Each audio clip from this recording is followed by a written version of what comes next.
샬롬. 상록수 첫 번째 쌍두취 행진곡. 가을 학기가 되자 일보사에서 주최하는 학생 계몽 운동에 참가하였던 대원들이 돌아왔다. 오늘 저녁은 각처에서 모여든 대원들을 위로하는 다가회가 그 신문사 옥상에서 열린 것이다. 5,600명이나 수용할 수 있는 대강당에는 전 조선의 방방곡곡으로 흩어져서 한여름 동안 땀을 흘려가며 활동한 남녀 대원들로 빈틈없이 들어찼다. 폭양에 그을은 그들의 시커먼 얼굴, 큰 박덩이만큼 시간 전등이 드문드문하게 달린 천장에서 내려 비치는 불빛이 휘황할수록 흰 벽을 등지고 앉은 그네들의 얼굴은 더 한층 검어 보인다. 민호, 장안의 벽처럼 깔린 등불이 만호, 장안의 별처럼 깔린 등불이 한눈에 내려다 보이도록 사방의 유리창을 활짝 열어 젖혔건만 건장한 청년들의 코와 몸에서 풍기는 훈김이 우거진 콩밭 속에를 들어간 것만큼이나 후끈후끈 끼친다. 정각이 되자 비학당의 취주 악대는 코넷 트럼펫 같은 번쩍거리는 악기를 들고 연단 앞줄에 버려선다. 지휘자가 손을 내젓는 대로 힘차게 연주하는 것은 유명한 독일 사람의 작곡인 쌍두치 행진곡이다. 그 활발하고 경쾌한 멜로디는 여러 사람의 심장까지 울리면서 장내의 공기를 진동시킨다. 악대의 연주가 끝난 다음에 사회자인 이 신문사의 편집국장이 안경을 번뜩이며 점잖은 걸음걸이로 단위에 나타난다. 아직 개학을 아니한 학교도 있어서 미처 올라오지 못한 대원이 많은 줄 알았습니다. 그런데 뜻밖의 이처럼 성황을 이루어서 장소가 매우 협착한 까닭에 여러분끼리 서로 간친하는 기회를 드리려는 다가회가 무슨 강연회처럼 되었습니다.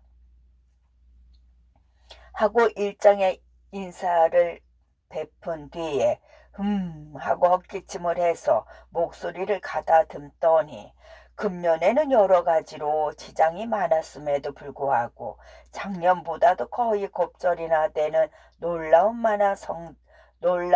만한 성적을 보게 되었습니다. 이것은 오직 동족을 사랑하는 여러분의 열성과 문맹을 한 사람이라도 더 물리치려는 헌신적인 노력의 결과인 것이 물론입니다. 그러므로 주최자 측으로선 여러분의 수고를 감사할 뿐 아니라 우리 계몽 운동의 장래를 위하여 경축하기를 마지 않는 바입니다. 처음에는 늦게 들어오는 사람들 때문에 수성수성하던 장례가 이제는 기침 소리 하나 없이 조용해졌다. 사회자는 말을 이어 긴 말씀은 하지 않겠으나 차나 마셔 가면서 간담적으로 피차의 의견도 교환하고 그동안의 분투한 체험담도 들려주셔서 앞으로 이 운동을 계속하는데 크게 참고가 되게 해주시기를 바라는 바입니다. 라는 부탁을 한 후 단에서 내렸다. 대원들 중에서 제일 나이가 들어 보이는 어느 전문 학교에 교복을 입은 학생이 나가 간단한 답사를 하고 돌아왔다.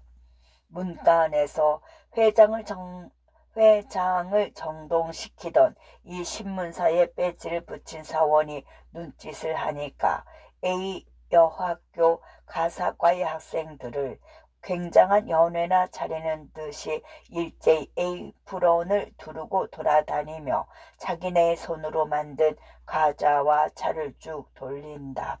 대원들은 찻잔을 받아들고 앉아서 무릎 위에 올려놓은 과자 접시를 들여다보면서 이게 요걸로 어디 가네 기별이나 가겠나 하는 듯한 표정을 지으며 입맛을 다신다. 장내는 사기 그릇이 부딪혀 들그락거리는 소리와 잣담을 하는 소리로 웅성웅성 하는데 맨 앞줄 앞 한 구석에서 하와이안 기타를 듣는 소리가 모기 소리처럼 앵옹앵옹하고 들리기 시작했다. 남양의 달밤을 상상케 하는 애련하고도 청아한 선율에 회장은 다시 조용해졌다. 시 전문의 명물인 익살꾼으로 기타의 명수인 S군이 자청을 해서 한 곡조를 타는 것이다. S군은 한참 타다가 저 혼자 신이 나서 악기를 들고 일어나 엉덩춤을 춘다. 메기같이 널쩍한 입을 실룩거리며 토인의 노래를 흉내내는데 그 목소리는 체구에 어울리지 않게 염소가 우는 소리와 흡사하게 떨려 나와서 여러 사람의 웃음보가 터졌다. 어떤 중학생은 얼굴을 억지로 참다가 입에 물고 있던 과자를 앞줄에 앉은 사람의 뒤통수에다가 확 내뿜었다. 한 구석에 몰려앉은 여학생들은 손수건을 입에 대고 허리를 잡는다. 재청요, 앙콜, 앙콜 하는 소리가 여기저기서 일어나며 회장 안은 벌통 속으로 와글와글 한다. S군은 저더러 잘한다는 줄만 알고 두 번, 세 번 껑충거리고 나와서 익사를 깨트리는 바람에 점잔을 빼던 사회자도 간신히 웃음을 참고 앉았다. 그는 미소를 띠고 일어서며 여러분, 그만 조용합시다 하고 손을 들었다. 지금부터 여러분의 체험담을 듣겠습니다. 한 사람도 빼어놓지 않고 고향에서 활동했던 이야기를 골고루 듣고는 싶지만 시간이 허락지 않은 관계로 유감 천만이나 사회자가 몇 분을 지적할 수밖에 없습니다. 하고 양복 주머니에서 각 지방에서부터 온 통신과 임의신문에 발표된 대원들의 보고서를 한 뭉텅이나 꺼내놓고 뒤적거리더니 금년에 활동한 계몽 대원 중에 뛰어나게 좋은 성적을 보여주었을 뿐 아니라 그를 깨쳐준 아동의 수요로서 우리 신문사에서 이 운동을 개시한 이래 최고 기록을 지은 분을 소개하겠소이다. 하고는 다시 안경 너머로 서류를 들여다보다가 얼굴을 들고 선생이 출석을 부르듯이 뭐뭐 고등 농림의 박동혁 군 하고 목소리를 높였다. 장례는 태를 맨 듯이 긴장했건만 제 이름을 못 들었는지 얼핏 대답하는 사람이 없다. 박동혁 군 왔소? 사회자는 더 한층 목소리를 높이고는 사면을 살핀다. 만장의 학생들은 박동혁이가 어떻게 생긴 사람이야 하는 듯이 서로 돌아다 보며 이름을 불리운 고농 학생을 찾는다. 여기 있습니다. 맨 뒷줄에서 굴다란 목소리가 청처짐하게 들렸다. 여러 사람의 고개는 일제히 목소리가 난 대로 돌려졌다. 그리로 나가랍니까? 엉거주춤하고 묻는 말이다. 이리 나오시오. 사회자가 연단에서 비켜서며 손짓을 한다. 귀골이 장대한 고농 학생이 무사람이 쏘는 시선을 한 몸에 받으며 뚜벅뚜벅 걸어 나오자 우레 같은 박수 소리가 강당이 떠나갈 듯이 일어났다. 박동혁이라고 불리는 학생은 연단에 올라서기를 사양하고 앞줄에 가 두 다리를 떡 버티고 섰다. 빗질도 아니한 듯한 올백으로 넘긴 머리며 숱하게 난 눈썹 밑에 부리부리한 두 눈동자에는 어느 사람을 누르는 위험이 떠돈다. 그는 박수 소리가 그치기를 기다려 두툼한 입술을 열었다. 여러분, 청중이 숨소리를 죽이게 하는 저력 있는 목소리이다. 오늘 저녁에 항상, 오늘 저녁에 항상 그리워하던 여러분 동지와 한자리에 모여서 흉금을 터놓고 서로 얘기할 기회를 얻은 것을 무한히 기쁘게 생각합니다. 목구멍에서 나오는 음성이 아니오. 땀에 절은 교복이 팽팽하게 갱기도록 떡 벌어진 가슴 한복판을 울리며 나오는 바라톤 남자의 저음이다. 정중은 초입에서 무슨 말이 떨어지려나 하는 듯이 눈도 깜빡거리지 않으며 동혁의 얼굴을 바라다 본다. 동혁은 장례를 다시 한번 둘러본 뒤에 천천히 입을 연다. 그러나 3년 전 이 운동에 참가해서 적으나마 힘을 써온 이 사람으로서 그 경험이나 감상을 다 말씀드리려면 매우 장황하겠습니다. 더구나 오늘 저녁은 간단한 경과만 보고하기로 약속한 까닭에 정작 이 가슴 속에 첩첩이 쌓인 그 무엇을 여러분 앞에 시원스럽게 부르짖지 못하는 것을 크게 유감으로 생각합니다. 그러니까 이 자리에서 못하는 말은 사사로운 좌석에서 얘기할 기회를 갖고 또한 개인적으로도 긴밀한 연락을 취해서 서로 간담을 비춰가며 토론도 하고 의견도 교환하기를 바랍니다. 하고 잠시 말을 멈추더니 수첩을 꺼내들고 자기의 고향인 남조선의 서해변에 있는 한공리라는 궁벽한 마을의 형편을 숫자적으로 대강 보고를 한다.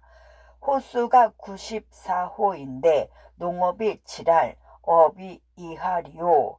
토기업이 1할이라는 것과 인구가 460여 명에 그야말로 난 놓고 기억자도 모르는 문맹이 8할 이상이나 점령한 것을 3년 동안을 모아놓고 한글을 깨쳐주고 간단한 셈수를 가르쳐 준 것이 247명에 달하는데 그거 보통 학교 출신들의 조력이 많았다는 것을 말하자 박수 소리가 사방에서 일어났다.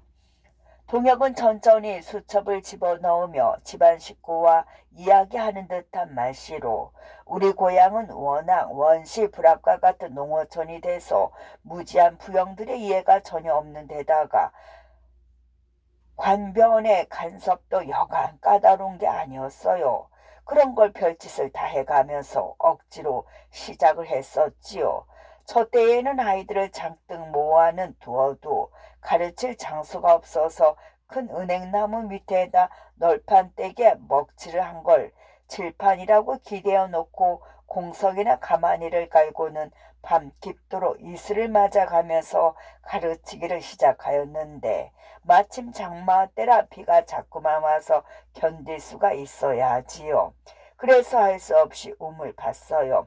나흘 동안이나 장정 10여 명이 들러붙어서 한 대여섯 간 통이나 파고서 밀집으로 어영을 엮어 덮고 그 속에 들어가서 진땀을 흘리며 가, 갸, 거, 겨를 가르쳤어요. 그러다가 어느 날 밤새도록 비가 퍼붓듯이 쏟아졌는데 그 이튿날 아침에 가보니까 교실 속에 빗물이 웅덩이처럼 흥건하게 고였는데 송판으로 엉성하게 만든 책상 걸상이 둥실둥실 떠다니더군요. 그 말에 여기저기서 픽픽 웃는 소리가 들렸다. 동혁이 자신도 남자다운 웃음을 띠고 그뿐인가요? 제철을 만난 맹꽁이란 놈들이 뛰어들어서 저희끼리 나 글을 읽겠다고 맹자왈 공자왈 해가며 한바탕 복습을 하는데 그때 어느 실없는 군이 코를 싸짓고 맹꽁 맹꽁 하고 거드랗게 흉내를 내어서 여러 사람은 전장을 우러간 강간대소를 하였다. 천장을 우러러 강간대소를 하였다. 여학생들은 킬킬거리며 웃어쌌다가 눈물을 다 찔끔찔끔 흘린다. 그러자 웃을 얘기가 아니요. 쉬 조용들 하십시다. 하고 꾸짖듯한 소리가 회장 한복판에서 들렸다. 동혁이도 검붉은 얼굴에 떠돌던 웃음을 지워버리고 한 걸음 다가서며 나 역시 이 자리를 웃음 바탕을 만들려고 그런 말을 한 게 아닙니다. 이보다 더 비참한 현실과 부딪혀서 더 한층 쓰라린 체험을 하신 분도 많은 줄 알면서도 다만 한 가지 예를 들었을 뿐이지요. 하고 잠시 눈을 꽉 감고 침묵하더니 손을 번쩍 쳐들며 그러나 여러분, 끝으로 꼭 한마디만 하고 싶은 말이 있습니다. 하며 목청을 높여 힘차게 정중하게 소리친다. 대원들은 물론 사회자까지도 다시금 긴장해서 엄숙해진 동혁의 얼굴만 주목한다. 눈뜬 소경에게 글자를 가르쳐 주는 것은 두말할 것 없이 필요합니다. 계몽운동이 우리에게 있어서 가장 시급한 사업 중에 하나인 것도 사실입니다. 그러나 이 땅의 지식분자인 우리들이 이러한 기회에 전 조선의 농촌, 어촌, 산촌으로 방방 곳곳에 파고 들어가서 그네들과 똑같은 생활을 하면서 어떻게 하면 그네들이 그 더할 수 없이 비참한 생활에서 벗어날 수 있을까 하는 문제를 머리를 싸매고서 생각해 봐야 합니다. 지금부터 6, 7년 전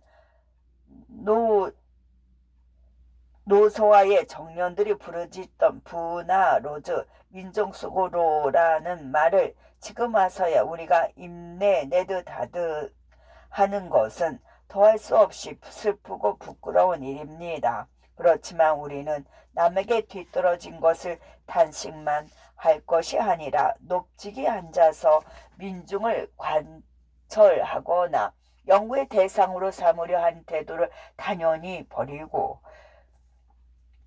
그네들이 즉 우리 조선 사람이 제 힘으로써 다시 살아나기 위한 그 기초 공사를 해야 하겠습니다.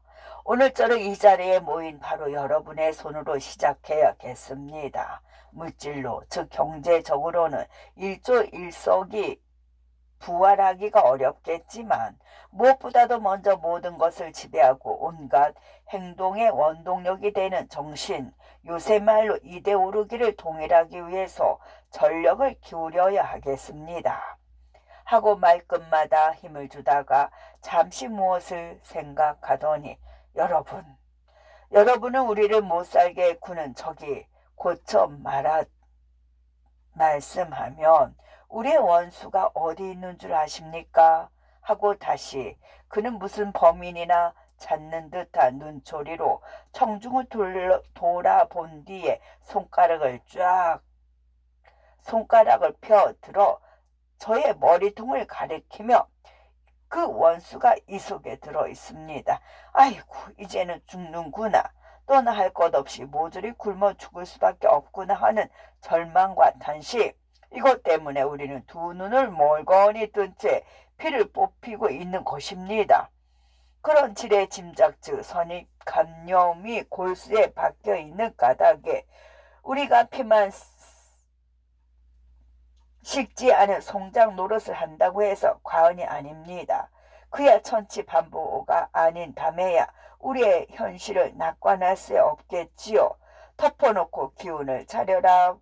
벌떡 일어나 다른 박질을 해라 하고 고함을 지르며 채찍질을 한데도 몇십 년이나 앓던 중병 환자가 벌떡 일어나지야 못하겠지요. 그렇지만 하고 주먹을 쥐고 부르르 떨며 혀끝으로 불을 뿜는 듯한 열변에 회장은 유리창에 깨어질 듯한 박수 소리가 일어났다. 동시에 여기저기서 옳소 그렇소 하고 고함과 함께 그건 달선이오 하고 반박하는 소리가 들렸다. 그 소리를 듣자 동혁은 금세 눈초리를 실룩해지더니 어째서 달선이란 말이오 하고 눈을 커다랗게 부릅뜨며 목소리가 난 쪽을 노려보는 반에 사회자는 동혁의 곁으로 가서 무엇라고 귓속말을 한다. 중지시킬 권리가 없어. 말해라 말해. 이번에는 발을 구르며 사회자를 공박하는 소리로 장내가